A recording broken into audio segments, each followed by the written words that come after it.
Hello my dear students, I welcome you all in your own channel Vinesh versatile. आज मैं आपको civics का lesson 1 पढ़ाने जा रहा हूं। ये बहुत ही इंपॉर्टेंट चैप्टर है क्योंकि पूरी सिविक्स को समझने के लिए सबसे पहले आपको पावर शेयरिंग चैप्टर को समझना पड़ेगा। पावर शेयरिंग चैप्टर हम शुरू कर रहे हैं। सबसे पहले आप सभी अपनी बुक्स निकाल लीजिए। पेज नंबर 2 से हम स्टार्ट करने वाले हैं इसको, जिसमें हम 2 कंट्रीज के बारे में पढ़ने वाले हैं। सबसे पहले उन 2 कंट्रीज के नाम है बेल्जियम एंड श्रीलंका। सबसे पहले हम इन दोनों कंट्रीज के एथनिक कॉम्पोजिशन के बारे में पढ़ेंगे। जी हाँ, सबसे पहले हम शुरुआत करते हैं बेल्जियम से। बेल्जियम में 3 तरह की कम्युनिटीज रहते हैं। आप देखेंगे पेज नंबर 2 पे जो फर्स्ट पैराग्राफ है वो बेल्जियम के बारे में दिया हुआ है। पहले मैं बता दूं बेल्जियम सिचुएटेड कहां पर है। It is situated in Europe. Europe में ये सिचुएटेड है। बहुत ही छोटा सा देश है। इसकी पॉपुलेशन जो है हरियाणा से भी कम है। हमारे देश का एक स्टेट हरियाणा। सो हम क्या देखते हैं, its population is even less than that of Haryana. और इसके बॉर्डर्स लगते हैं 4 देशों से, France, Netherlands, Germany and Luxembourg. ये 4 देश हैं जिससे इसके बॉर्डर लगते हैं। इसमें 3 कम्युनिटीज मेनली रहती हैं, French speaking, Dutch speaking and Germans. मैं आपको परसेंटेज भी बता देता हूं इनकी कितनी कितनी है। डच स्पीकिंग ज्यादा है, वो 59% है पूरे देश में। फ्रेंच स्पीकिंग 40% है एंड रिमेनिंग 1% आर जर्मन्स। 1% है जर्मन्स के। जो फ्रेंच स्पीकिंग लोग हैं वो रहते हैं वलोनिया रीजन में, जबकि जो डच स्पीकिंग लोग हैं वो रहते हैं आपके फ्लेमिश रीजन में। ये आप याद रखेंगे। अब बात करते हैं यहां की कैपिटल की। जो बेल्जियम की कैपिटल है उसका नाम है ब्रुसेल्स। ये आपको याद रखना है। ब्रुसेल्स में थोड़ा हिसाब किताब उल्टा है। French community is relatively rich and powerful. ज्यादातर लोग जो फ्रेंच कम्युनिटी के हैं वो कैपिटल में ही रहते हैं। अगर हम पूरे देश में देखते हैं तो Dutch speaking people are in majority, लेकिन अगर हम कैपिटल को देखें, कैपिटल में French speaking people are in majority. मैं आपको परसेंटेज भी बता देता हूं। 80% पीपल लिव इन कैपिटल जो फ्रेंच स्पीकिंग है, और बाकी 20% डच स्पीकिंग है। मतलब कैपिटल में हिसाब बिल्कुल अलग है। 80% फ्रेंच स्पीकिंग रहते हैं और 20% डच स्पीकिंग रहते हैं। यह है कैपिटल का हिसाब। अब ये सब हम क्यों पढ़ रहे हैं, एथनिक कॉम्पोजिशन पढ़ना क्यों जरूरी? अभी मैं एक देश का और एथनिक कॉम्पोजिशन बताऊंगा आपको, श्रीलंका का। फिर उसके बाद हम देखेंगे इन दोनों देशों ने किस तरह से सिचुएशन को हैंडल किया। उसके बाद हम कंक्लूड करेंगे कि पावर शेयरिंग क्यों जरूरी है। सबसे पहले मैं आपको श्रीलंका का भी एथनिक कॉम्पोजिशन बता देता हूं। श्रीलंका में मेनली 2 कम्युनिटीज है, सिन्हालास एंड तमिल्स। हालांकि एक और कम्युनिटी है जिसको मूर्स बोला जाता है, लेकिन उसका जिक्र आपकी बुक में नहीं है। सिन्हालास की अगर मैं परसेंटेज बताऊं आपको, 74% people are Sinhalas in Sri Lanka. कितने? 74%। Remember this thing. 18% are Tamils. Tamils are further divided into 2 sub groups. Tamils अभी 2 पार्ट्स में बटे हुए हैं। 13% आर नेटिव तमिल्स, यानी कि जो श्रीलंका के ही तमिल्स है, जबकि 5% आर इंडियन तमिल्स। अब ये इंडियन तमिल्स श्रीलंका में क्या, आप सोच रहे हो? जब अंग्रेजों का दौर चल रहा था तो उन्हें वहां प्लांटेशन के लिए कुछ मजदूरों की जरूरत थी, जिन्हें वो तमिलनाडु साइड से वहां पर ले गए। बाद में वो लोग वहीं बस गए, इसलिए उन्हें इंडियन तमिल्स बोला जाता है। एक क्वेश्चन मैं आपसे पूछना चाहूंगा, श्रीलंका को इंडिपेंडेंस कब मिली? ठीक है, मैं बताता हूं आपको। Sri Lanka got independence in year 1948। Sri Lanka को इंडिपेंडेंस मिली है 1948 में, और उन्होंने ईयर 1956 में एक एक्ट पास कर दिया, जिसे मैं अगर बेवकूफी भरा एक्ट कहूं तो कोई बड़ी बात नहीं होगी। ऐसा क्या था इस एक्ट में, बताता हूं आपको। आप आ जाइए अब पेज नंबर 3 पर इस एक्ट के बारे में जानने के लिए। सेकंड पैराग्राफ, हेडिंग है मेजोरिटेरियनिज्म इन श्रीलंका। 1956 में जो उन्होंने एक्ट पास किया उसमें 3 बातों पर उन्होंने खास जोर दिया है, इसलिए मैं इसे एक्ट को बेवकूफी भरा एक्ट कहूंगा। वो एक छोटा सा देश है श्रीलंका, जिसे वो बहुत ही अच्छे से तालमेल के साथ चला सकते थे, लेकिन ऐसा नहीं हुआ। वो क्या 3 बातें थी जो उन्होंने बताई वहां पर? 1956 जो एक्ट पास किया, that recognized Sinhala as their national language. उन्होंने कहा कि सिन्हाला हमारी ऑफिशियल लैंग्वेज होगी, नेशनल लैंग्वेज होगी। कंप्लीटली तमिल्स की जो भाषा थी उसको डिसरिगार्ड कर दिया गया। अच्छा, लैंग्वेज कौन सी थी तमिल्स की? तमिल्स या तो हिंदूज थे ज्यादातर या मुस्लिम्स थे, जबकि उनको पूरी तरह से डिसरिगार्ड कर दिया गया। अब बात करते हैं दूसरी पॉइंट की। उन्होंने कहा कि गवर्नमेंट जॉब्स के लिए, यूनिवर्सिटी पोजीशंस के लिए वो सिन्हाला को ही प्रेफर करेंगे। तो दे अडॉप्टेड प्रेफरेंशियल पॉलिसी। और तीसरा अगर हम बात करते हैं वो उनके धर्म से रिलेटेड है, बुद्धिज्म। उन्होंने कहा कि वो सिर्फ बुद्धिज्म का ही प्रचार प्रसार करेंगे क्योंकि ज्यादातर सिन्हालाज बुद्धिज्म है। तो they said that they would protect and foster Buddhism. ये तीनों पॉइंट बहुत इंपॉर्टेंट है, आप इन्हें नोट डाउन कर लें। The act which was passed in 1956, उसके ये तीनों पॉइंट हैं। अब श्रीलंका में उन्होंने ऐसा तो कर दिया, लेकिन इसके रिजल्ट क्या होने वाले थे? तमिल्स लोग बहुत नाराज हुए इन सब चीजों की वजह से, बहुत गुस्से में आए वो सब लोग। उन्होंने अपनी डिमांड्स रखनी शुरू कर दी वहां पर। उन्होंने कहा कि आप हमें सेपरेट स्टेट्स दे दीजिए। पहले मैं आपको बता दूं, जो तमिल्स लोग हैं वो रहते किस रीजन में हैं, मैं आपको बुक से भी दिखा देता हूं। ये जो रेड एरिया देख रहे हैं आप, ये तमिल्स का है। यहां पर ज्यादातर लोग तमिल्स रहते थे। ये ईस्टर्न एंड नदर्न साइड पड़ती है। तो उन्होंने कहा कि आप हमें सेपरेट स्टेट्स दे दीजिए, but they completely ignored there demands.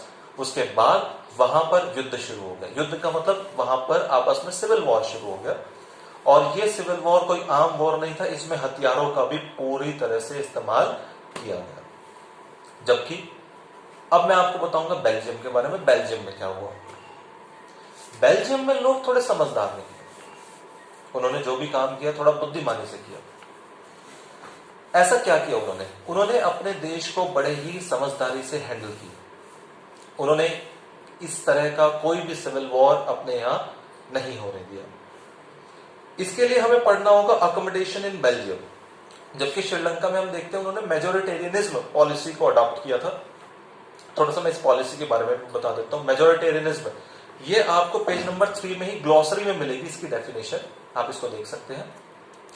Majoritarianism में क्या होता है? जब मेजोरिटी कम्युनिटी सोच लेती है कि जो वो कर रही है वो बिल्कुल ठीक है और वो उसको अपने ही ढंग से करने लग जाती है, इस टर्म को हम बोलते हैं majoritarianism. It's a belief when majority community thinks whatever they do it's up to the mark, it's correct. अपने ही धर्म का प्रचार प्रसार करना, अपने ही लोगों का भला सोचना। जबकि अगर आप एक देश रन कर रहे हो तो आपको देशवासियों के बारे में सोचना है। मैटर नहीं करता कि वो किस धर्म से बिलोंग करते हैं, तभी वो देश ऊंचाइयां छू सकता है। जैसे कि हमारा भारत, यहां पर अलग अलग तरह के लोग रहते हैं, अलग अलग धर्मों के लोग रहते हैं और सबके साथ बराबर व्यवहार किया जाता है।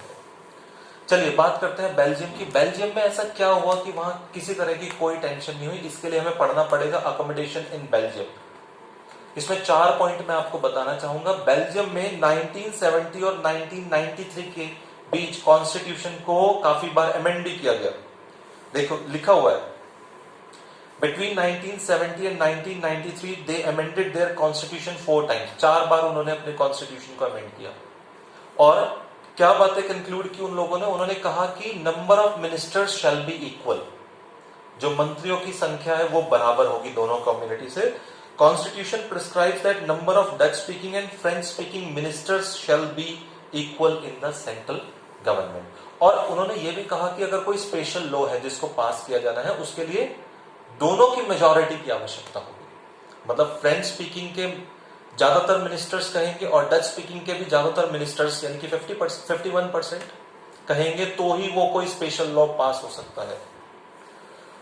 अब दूसरा पॉइंट देखते हैं हम। सेंट्रल गवर्नमेंट की ज्यादातर पावर स्टेट गवर्नमेंट को दी गई है ताकि स्टेट के मसले स्टेट लेवल पे ही सॉर्ट आउट किए जा सके। बहुत इंपॉर्टेंट। जैसे कि हमारे देश में आप देखते हैं सेंट्रल गवर्नमेंट अलग काम करती है, उसके दायरे अलग हैं। स्टेट गवर्नमेंट के पास अपनी अथॉरिटी है, वो अपने काम अपने हिसाब से करती है, कोई इंटरफेरेंस नहीं होता। और तीसरा पॉइंट उन्होंने कहा कि अब बात करते हैं कैपिटल की। कैपिटल में एक अलग गवर्नमेंट है, उसमें भी नंबर ऑफ मिनिस्टर्स इक्वल है। हम देखते हैं कि कैपिटल में 80% are French speaking people, 80% French speaking people है। और 20% डच स्पीकिंग है। फ्रेंच स्पीकिंग लोग कह सकते थे कि भाई हमारे यहां ज्यादा है तो हमारे मिनिस्टर्स ज्यादा होंगे, फिर इस हिसाब से तो डच स्पीकिंग बोलेंगे पूरे देश में हमारे ज्यादा है तो हमारे ज्यादा होने चाहिए, लेकिन ऐसा नहीं हुआ। उन्होंने कॉपरेट किया एक दूसरे को और नंबर ऑफ मिनिस्टर्स पूरे देश में भी इक्वल होंगे और कैपिटल में भी इक्वल होंगे। बहुत ही अच्छा स्टेप। लास्ट पॉइंट, उन्होंने एक अलग से गवर्नमेंट बनाई जिसको हम बोलते हैं कम्युनिटी गवर्नमेंट। कम्युनिटी गवर्नमेंट क्या काम करती है वहां पे? सब अपनी अपनी कम्युनिटी गवर्नमेंट बनाते हैं। जर्मन स्पीकिंग अपनी गवर्नमेंट बनाती है, डच स्पीकिंग अपनी गवर्नमेंट बनाती है और फ्रेंच स्पीकिंग अपनी। This government has power regarding culture, education and language related issues. तो इस रिलेटेड जो भी इश्यूज होते हैं, चाहे वो उनके कल्चर से या लैंग्वेज से रिलेटेड जो भी इश्यू होते हैं, इसको ये सरकार सॉर्ट आउट करती है, सेंट्रल गवर्नमेंट। तो यहां पर हो गया 3 tier system, central government, state government and finally community government. India में भी 3 टायर सिस्टम है। सबसे ऊपर सेंट्रल गवर्नमेंट, उसके बाद state government and then we have local government. अब हम देखते हैं नेक्स्ट पॉइंट। तो हमने देखा कि बेल्जियम ने कितने अच्छे स्टेप्स लिए जिसकी वजह से वहां कोई प्रॉब्लम नहीं है। अब देखते हैं पावर शेयरिंग जरूरी क्यों है, why power sharing is necessary. Power sharing बहुत जरूरी है। पावर शेयरिंग करने से बहुत मसले हल हो जाते हैं। पावर शेयरिंग करने से लोग एक तालमेल के साथ रह सकते हैं। तो power sharing is good because it reduces the chances of conflict. ये झगड़ों के चांस को खत्म कर देती है। आप ये पॉइंट अंडरलाइन कर ले और इसे अच्छे से लर्न भी करें। It reduces the chance of conflict. ये बहुत इंपॉर्टेंट क्वेश्चन है, why power sharing is desirable.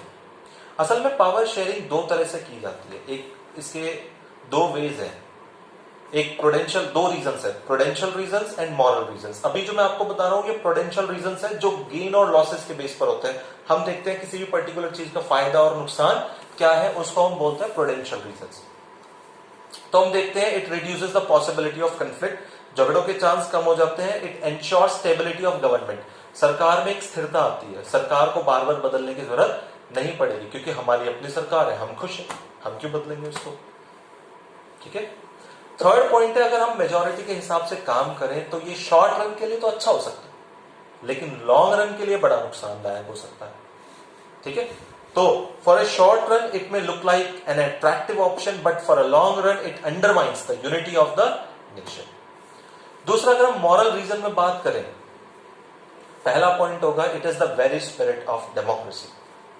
कई बार यही लाइन देकर भी आपको क्वेश्चन पूछा जा सकता है, power sharing is the very spirit of democracy explain करके भी आपको क्वेश्चन पूछा जा सकता है।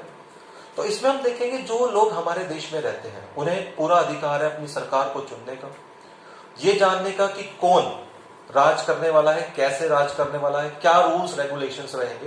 People have right to consult each and everything.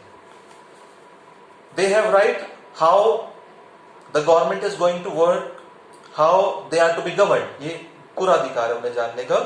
यही एक लेजिटिमेट गवर्नमेंट होती है। लेजिटिमेट गवर्नमेंट क्या होती है? Is one where citizens have the power, जहां पर असली ताकत सिटीजन्स के हाथ में होती है। इसी को हम लेजिटिमेट गवर्नमेंट बोलते हैं जिसमें सिटीजन्स पार्टिसिपेट करते हैं और अपनी एक धाक रखते हैं।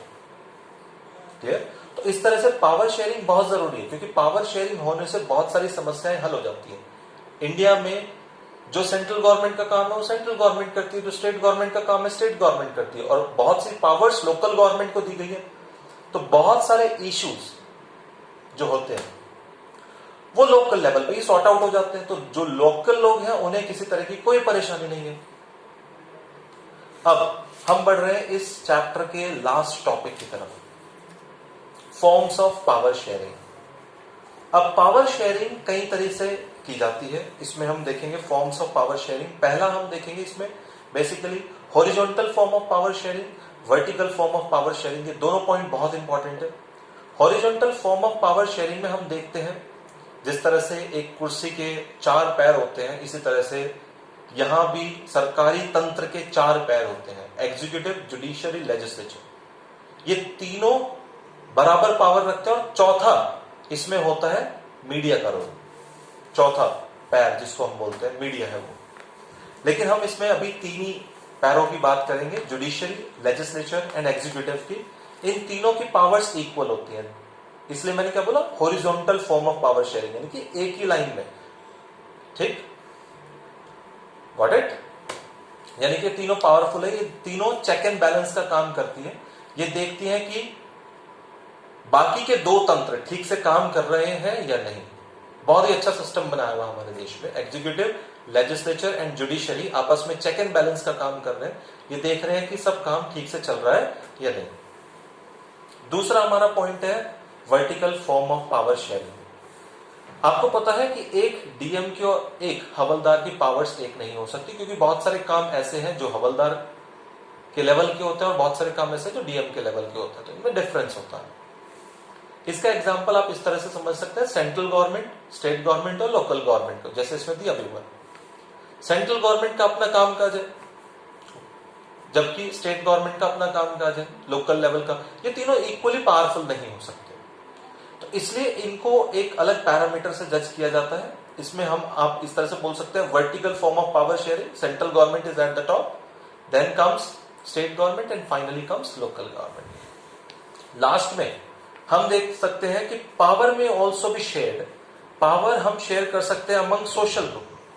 डिफरेंट सोशल ग्रुप्स हैं, वो भी बहुत पावरफुल रहते हैं, जो सरकार पे टाइम टू टाइम दबाव बनाने का काम करते हैं। कई सारे काम ऐसे होते हैं जब तक सरकार पर दबाव ना बनाया जाए तो वो नहीं होते। तो बहुत सारे सोशल ग्रुप्स भी एक्टिव हैं हमारे यहाँ। कम्युनिटी गवर्नमेंट जैसे बेल्जियम में इसका एक सही एग्जांपल है। कम्युनिटी गवर्नमेंट अपने कल्चर से रिलेटेड, लैंग्वेज से रिलेटेड जितने भी इश्यूज हैं उसको सॉर्ट आउट करती है। प्रेशर ग्रुप्स भी होते हैं हमारे यहाँ, लिंग्विस्टिक ग्रुप्स भी होते हैं जो लगातार सरकार पर दबाव बनाने का काम करते हैं। वो अपने आप में बहुत पावरफुल होते हैं, पावरफुल यूनिट्स होती है। कई बार ये ग्रुप्स जो है सरकारी चलाती हैं, उनके ऑपोजिशन पार्टीज ही होती हैं, लेकिन कई बार ये सेपरेट ग्रुप्स भी होते हैं बहुत सारे, जो सारा हिसाब किताब देखते हैं। तो इस तरह से हमने आज पढ़ा है पावर शेयरिंग चैप्टर के बारे में। आशा करता हूं आपको ये चैप्टर समझ में आ गया होगा। आप घर बैठे पढ़ाई कर रहे हैं, लेकिन बुक से रीडिंग करते रहिए, अपने नोट्स बनाते रहिए। नोट्स बनाने के बाद आप नोट्स मुझे व्हाट्सएप पर भेजेंगे। Got it? So keep watching Vinesh versatile. अब आपका जो नेक्स्ट चैप्टर आने वाला है वो होगा चैप्टर 2 फेडरलिज्म वाला इसका, जिसमें हम पावर शेयरिंग से आगे और डिटेल में डिस्कस करने वाले हैं बहुत सारी चीजें। So keep watching Vinesh versatile. Thank you.